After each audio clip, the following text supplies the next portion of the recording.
parcours admirable sur le banc de l'équipe de France.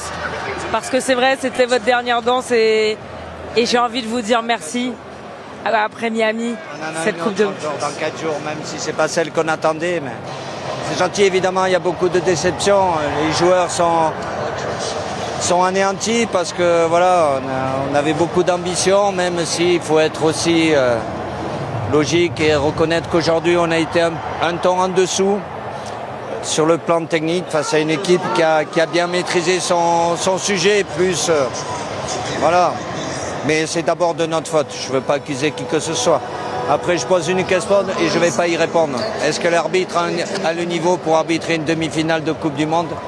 On en a eu quelques-uns, voilà, mais je ne vais pas y répondre. Et c'est pas ça, et c'est pas parce qu'on a perdu aujourd'hui que je dis ça. Il y a eu pas mal de situations.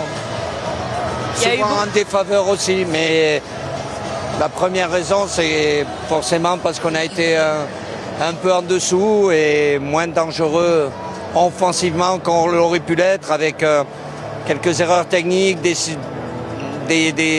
passes qui auraient pu amener des situations, des occasions. Donc, faut l'accepter, c'est le très haut niveau, même si ça fait mal. C'était la dernière étape avant cette possible finale.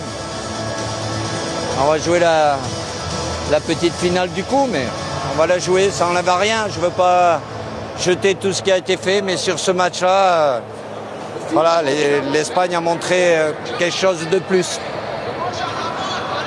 Du point de vue psychologique, mental, j'imagine qu'il y a énormément d'émotions qui se bousculent dans votre tête. C'est un peu la fin. Alors oui, à Miami, dans 3-4 jours, c'est vrai. Voilà, dans 4 jours. Mais quelque part... Pas ça, je pense pas. Moi, je suis à fond. J'ai préparé le match avec les joueurs, avec cet objectif et tout faire pour aller au bout.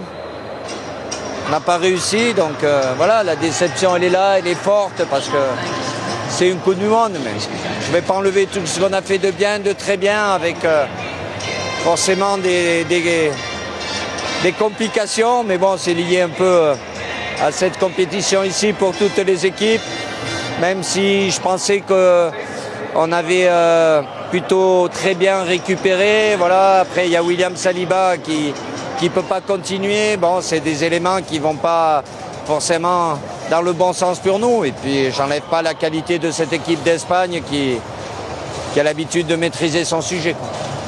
On a beaucoup manqué d'agressivité offensivement. Enfin, d'agressivité, c'est pas le bon terme, mais comment dire, on est passé d'un festival offensif des Bleus à pas grand-chose ce soir. Et pas assez, mais parce que l'adversaire nous en a empêché, parce qu'on avait moins de justesse technique, peut-être un peu moins de jus aussi, comme on dit, sur certains joueurs. Et à partir de là, voilà, c'est des actions qui sont cassées. Les Espagnols savent très bien faire ça, sur les anticipations, sur les passes. Et après, ça nous a obligés à défendre. Donc on n'a pas pu, comme on l'aurait voulu, leur créer plus de problèmes offensifs. Merci Didier. Merci. Vraiment merci d'être venu, c'est pas évident. Et merci d'avoir répondu à nos questions. C'est toujours le job. Merci.